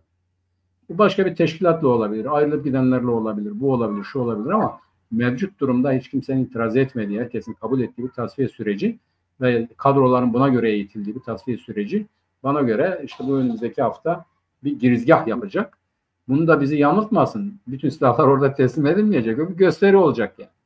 O güvensizlik devam ediyor. Bu güvensizlik APO'nun devlete güvensizliği değil. Bak APO diyor ki garantör benim diyor. Her şeyi bırakın gidin diyor. Fakat PKK tabanından insanların güvensizliği vardır. Yani bunu olduğu gibi kabul etmeme direnci olduğunu gösteriyor. Ya tamam biz yaptık ama yapmazlarsa ne yapacağız? Şimdi onun için de mesela ne diyorlar? Gidip teslim olmayacaksınız. İsteyen istediği yere gidebilir. Burada da kalabilir, başka ülkelere de gidebilir falan filan. Yani şimdi bu tip dedikodular var ya da bu tip açıklamalar var. Bunları bilemiyoruz ama önümüzdeki haftadan itibaren bunu daha net olarak göreceğiz. Fakat bence bu hareketin kendisinin tasfiyesi önünde ben artık bir engel görmüyorum. Bu yapılacak, devlet bu tasfiyeyi gerçekleştirecek. Ama Kürt milliyetinin tasfiyesini hiç kimse gerçekleştiremeyecek. Bu realiteyi ne olursa olsun hiçbir güç, hiçbir kuvvet ortadan kaldıramayacak. Bu bak, zamanla da bunu hepimiz göreceğiz. Bu konuda söyleyeceğim bu. Parlamentoda işler o kadar düzgün gitmeyecek. Sana söyleyeyim yani. Yani parlamentoda da çünkü adamların bu konuda inisiyatifi yok abi. Kendileri bu işin muhatabı olarak görmüyorlar. Parlamento diyorlar. Onların hepsi orada Türkiye Cumhuriyeti Devleti'nin verili kanun, kuralları dışına çıkamazlar. Mümkün değil. Bak göreceğiz, onu da göreceğiz. Evet, yani orada şimdi benim de gördüğüm kadarıyla Mehmet uzun zamandır uluslararası güçler bölgede devlet dışı silahlı güçlerin tasfiyesinin üzerine karar verilmişlerdi. Bunları evet, tasfiye ediyorlar. Önce kendileri bunu olanak tanıdılar. Ondan sonra da devlet dışı silahlı güçlerin tasfiyesi konuşuluyor. Şimdi güneyde zaten bir Kürt yapısı var. Bir bölgesel devlet var. Onun bir ordusu var. Suriye'de Rojava'da zaten bir DSG var. Onun bir ordusu var. Onun uluslararası koalisyon güçleriyle ilişkileri var. Onların eğit donatıyla onlar o seviyeye geldiler. O yüzden de artık PKK'ya ihtiyaç kalmadı. Yani PKK artık devlet dışı bir silahlı güç oldu.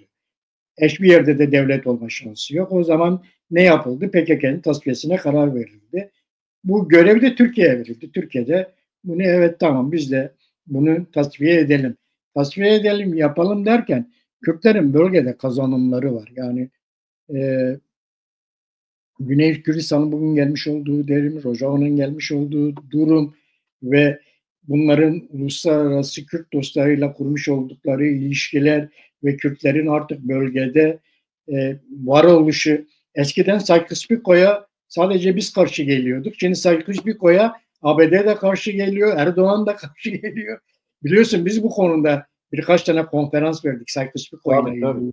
İlk başlatanlardan birisiyiz biz. Ama ondan sonra bir baktık ki ABD de karşı çıkıyor. İlkini biz başladık abi. Biz başladık. Evet. Yani Bırak da aynı şeyi söylüyor yani. Sykes-Picot neydi? Amerika eskidir. Amerika 1923'ten beri onların hiçbirisini kabul etmiyor. Kabul etmiyor. Sykes-Picot'un kurmuş olduğu düzen ki Sykes-Picot'un bizim açımızdan kurmuş olduğu düzen Kürtleri bölen bir düzendir. Tabii. Kürtleri 3 parçaya, bir parçası zaten İran'daydı o dönem. Bölen bir düzendi. Biz buna tepki veriyorduk. Sykes-Picot'un Kürtlere karşı yapılmış bir komplo olduğunu, böyle bir anlaşma olduğunu söylüyorduk. Daha sonra işte şimdi artık bölgede bu çok net görüşülüyor. ABD de bu görüşte değil. Yani görüşte olmaması. Yani burada öyle gözüküyor ki yani Kürtlerin Suriye'de ve Irak'ta bir özerk yapıya, askeri olan bir devletsel yapıya bölünmesinin Batı açısından bir şeyi yok, bir engeli yok.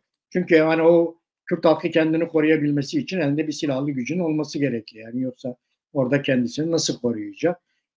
Yaptırım gücünün olabilmesi için böyle bir gücün olması gerekiyor. O yüzden de hem Irak'ta hem Suriye'de böyle bir güç oluşturuldu. Böyle bir güç var. Artık Kürtler kendini bir takım şeylere karşı kurdukları, koalisyon güçleriyle kurdukları ilişkiyle beraber kendilerini koruyabiliyorlar. Bu açıdan da artık PKK'ya gerek kalmadı. Onun tasfiye edilmesi gerekiyor. İkincisi PKK'nın kimin eline düşeceğinden de korkuyorlardı. Yani yarın belki başkaları bu işi alır bize karşı kullanabilir. Uluslararası koalisyon güçleri de bunu gördüler. Bu yüzden de tasfiye ediyorlar. Tasfiye ederken de tabii hem Irak'ta hem Suriye'de 2 tane Kürt oluşumu meydana geliyor.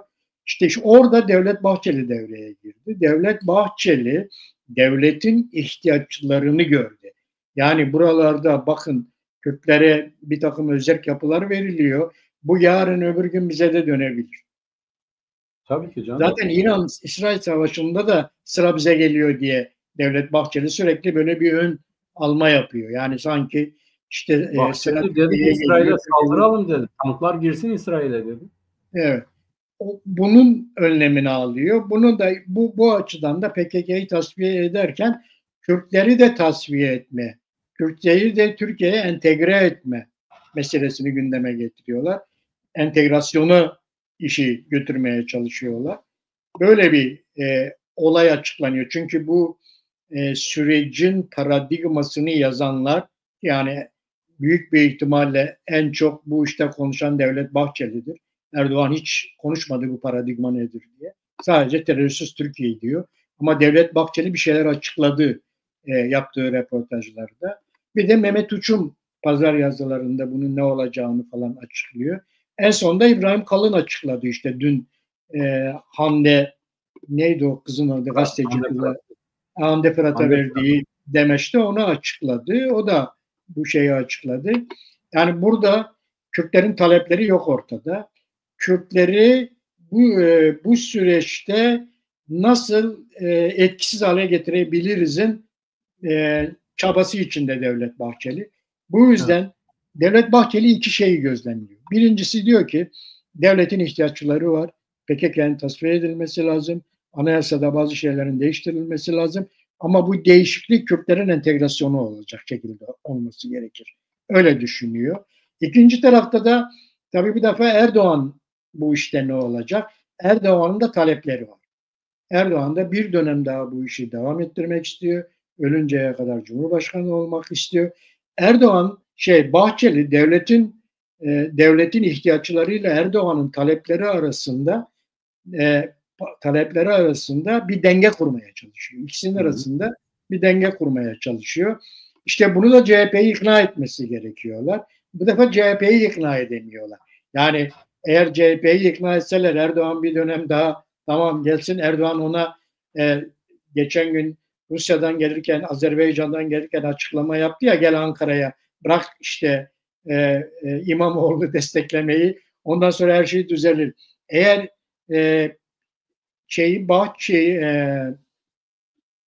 CHP'yi ikna ederlerse, CHP'yi ikna etmeye çalışıyorlar. CHP'yi ikna ederlerse ikisi gün Devlet Bahçeli'nin projesi gerçekleşecek. Bir tarafta devletin ihtiyacı var.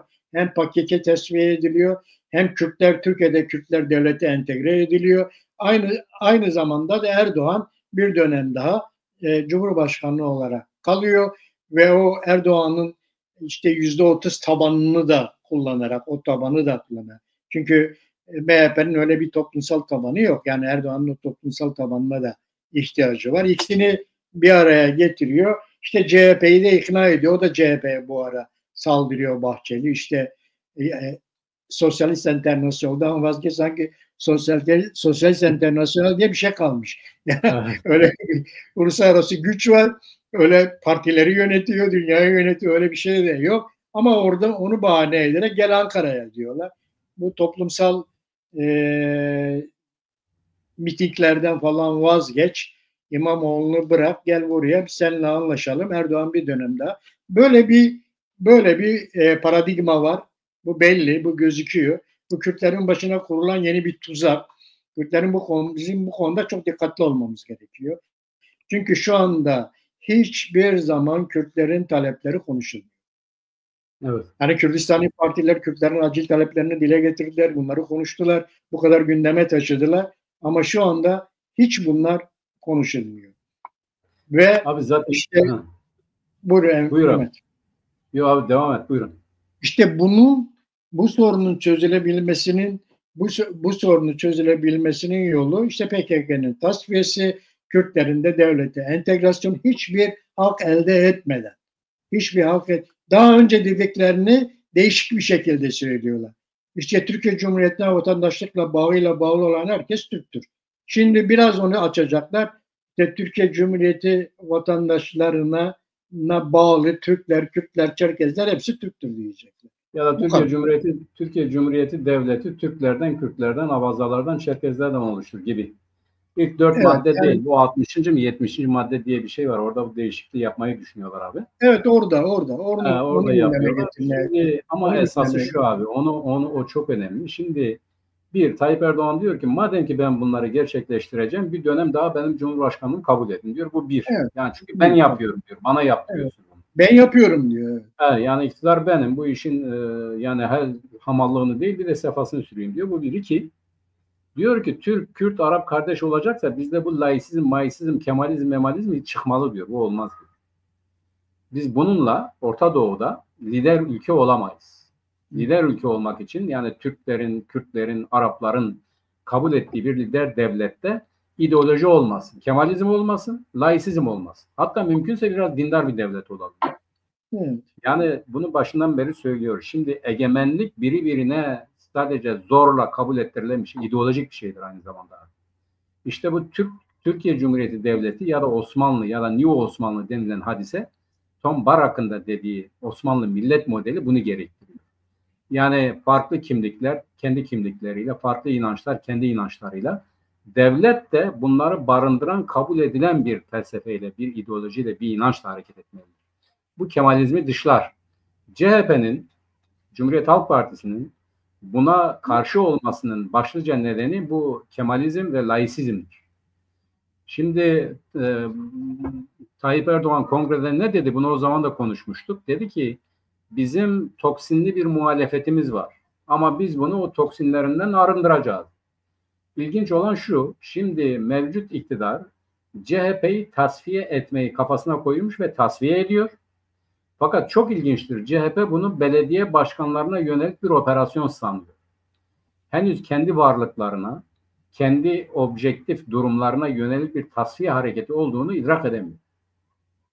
Yani bunu idrak ettiği zaman direnecek gücü kalır mı onu bilemiyoruz. Belediye başkanları üzerinden gidiyor, öyle gösteriyor. Ama aslında tasfiye edilen o geleneksel CHP'dir. Yani Batı medeniyetçisi, Kemalist, laik, yani altı oka dayalı Türkiye Cumhuriyeti Devleti'nin temel mantalitesinin tasfiyesi için bunu kuran, bunu savunan partinin tasfiyesi gerekiyor ki işte Suriye'nin biat ettiği ya da Suriye'nin ciddiye aldığı, işte Arap aleminin ciddiye aldığı ya da Müslüman dünyanın ciddiye aldığı, Kürtlerin de ciddiye aldığı, dikkat et.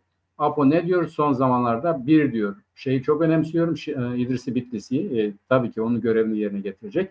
Ama öbür taraftan çok önemli bir şey daha söylüyor. Aleviler çok önemlidir. Biz Alevileri önemsiyor. Bugüne kullanmadığı bir dil. Sen dedin ya Karasu'da ben Aleviyim, Aleviler budur şudur diyor. Ya bu da Alevilerin bu bu manzaraya dahil edilmesinin bir taktiğidir. Bir söylemedir ya da bir versiyon. Dikkat et, aynı günlerde Devlet Bahçeli Alevilerle ilgili bir toplantı yaptı. Aleviliğin tanınması, edilmesi, eğlenmesi konusunda kendi partisi içerisinde bunun eğitimini de yapıyor. Yani MHP bu işi ciddiye alıyor. Hem Kürtlerle işte Kürtlerin entegrasyonu hem Alevilerin tanınması gibi.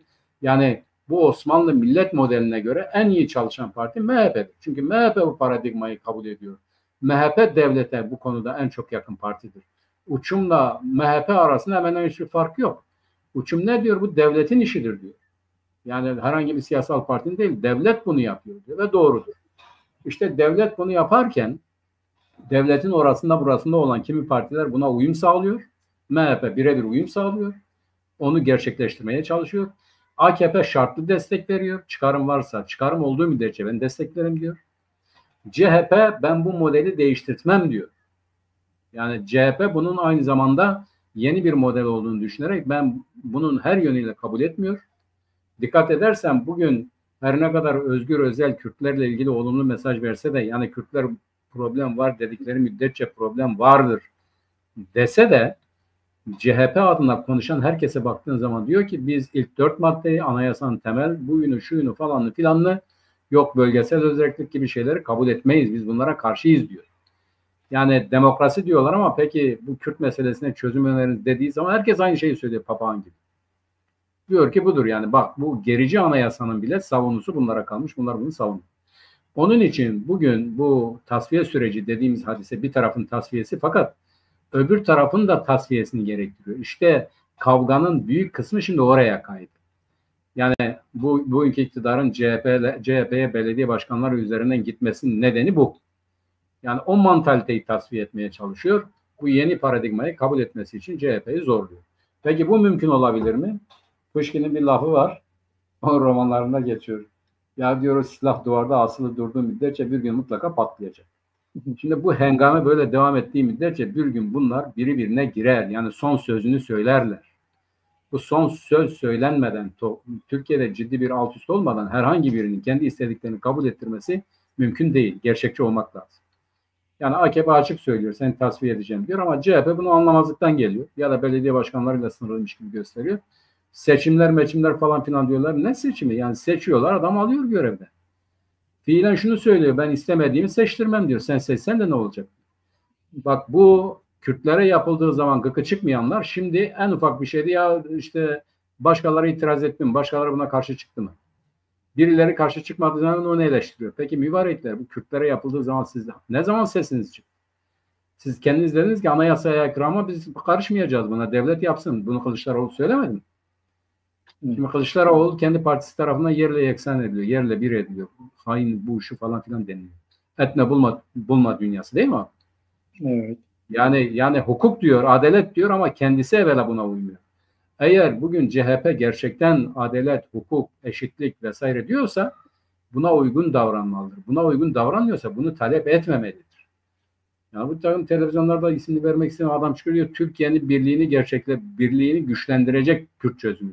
Bu nasıl olacak? Kürt'ü yok saydığın, hiçe saydığın bir birlikten daha güçlü ne olabilir? Sen ne istiyorsun yani? Yani Kürtler nefes mi almasın? Ne istiyorsun? Yani bunu hala söyleyenler. Onun için CHP'nin bugünkü siyaseti gerçek anlamda eşitliğe dayanan, herkesin hakkını, hukukunu tanıyan bir zihniyet, bir anlayış, bir mantalite değil. Türkiye Cumhuriyeti temel mantalitesi olduğu gibi devam ediyor. Bu hem AKP'de yaşıyor, MHP'de yaşıyor, CHP'de yaşıyor. Musavat Dervişoğlu açık tavır koyuyor. Onların hepsinin adına biz bunu tanımayız. Evet. Bunu tanıyabilecek, bak Kürtlerin en küçük bir talebini tanıyabilecek, müsamaha edebilecek bir zihni değişiklik henüz yoktur. Gerçekçi olmak lazım. Kimsenin de kendisini kandırmaması lazım. Buna karşı tavır almak lazım. Evet, burada uyanık olmak lazım. Yani mesela MHP'nin parti programında bir tek Kürt lafı geçmez. Ama şimdi Evet. Devlet Bahçeli çıkıp Kürtlerden bahsediyor. Ama programda tek bir Kürt sözcüğü yoktur. Okudum. Tabii, CHP'ye bakalım. CHP'nin programından okuyorum sana. Diyor ki biz asimilasyoncu değil, entegrasyoncu bir partiyiz. Kürtler Kürt meselesine bakışında. Biz asimilasyondan yana değiliz, entegrasyondan yana. Tam bugün de yalan. Abi yalan entegre yalan. dediğin ne? Yani böyle Entegre dediğin nedir biliyor musun abi? Entegre dediğin iki farklı kuruluşun bir araya gelerek ortak bir iş yapmasıdır. Yani her birinin ayrı olduğunun tanınması anlamına geliyor. Entegre bir araya gelerek ortak bir şey yapması. Mesela bu özel zamanda ilk defa devreye girdi. Interconnected dediler bu elektrik için. Eskiden diyelim Keban elektriği İstanbul'da kullanılamıyordu. İşte bu interconnected denilen şey bütün bu enerji santrallerini birleştiren bir merkez kuruldu. Bu merkeze elektrik geliyordu. Bu merkez dağıtıyordu.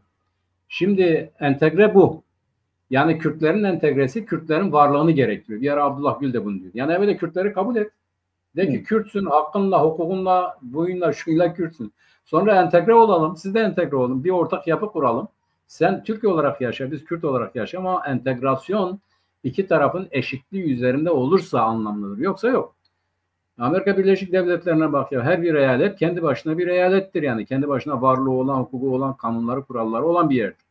Ya da Almanya'ya bak. Almanya'da işte her ne kadar etnisite olarak herkes aynıysa yani eyalet sistemi vardır. Eyaletlerin başbakanı var, parlamentosu var. Bizim niye yok kardeşim? Yani evvela bunu kabul edeceksin yani. Biz kendimizi yönetebilecek mekanizmalara sahip olacağız.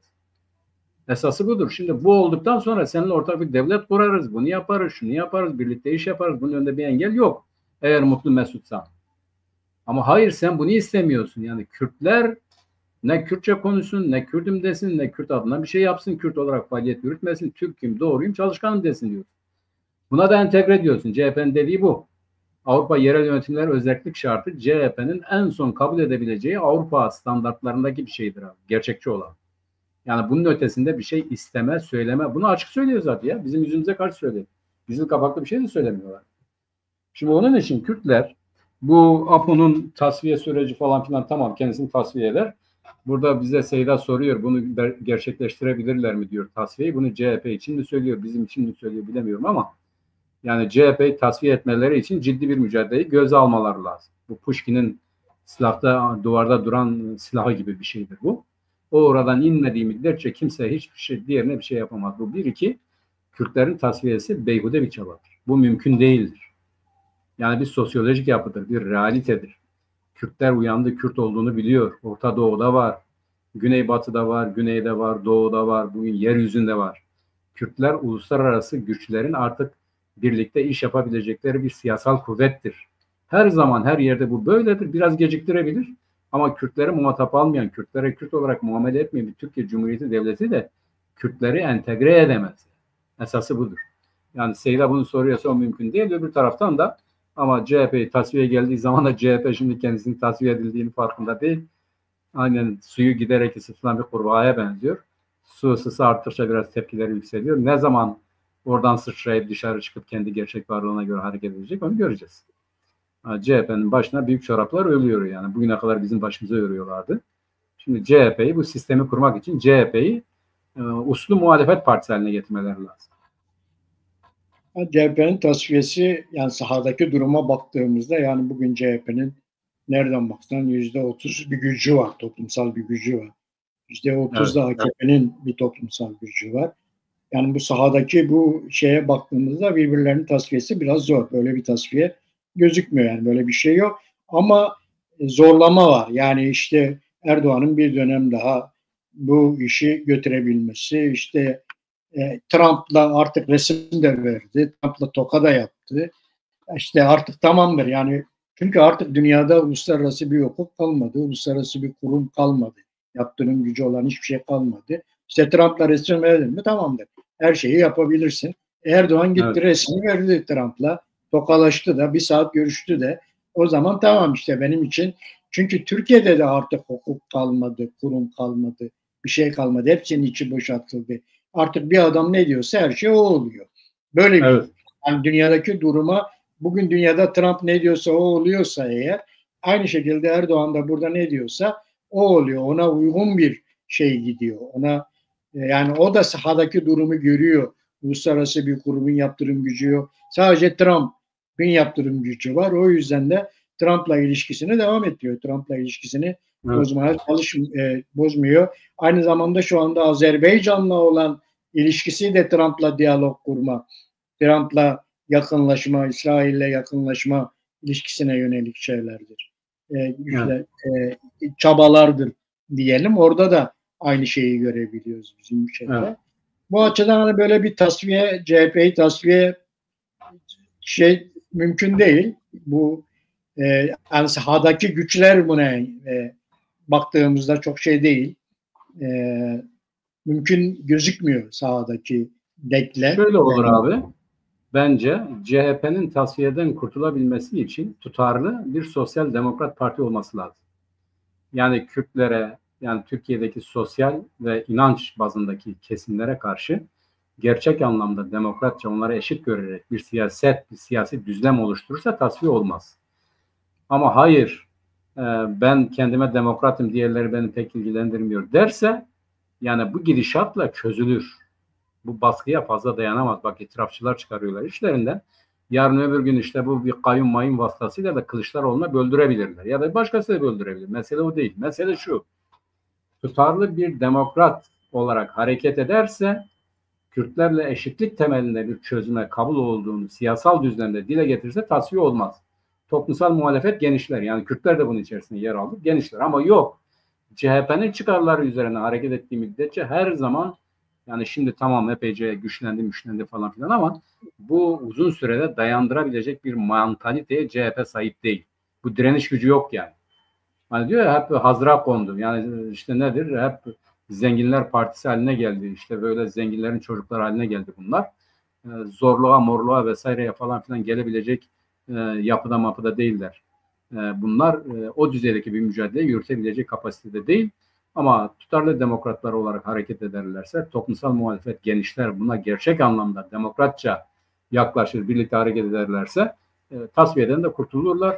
Yoksa yani bu anayasaya aykırı ama biz karışmayız dedikleri müddetçe de işte böyle sıra kendilerine gelir.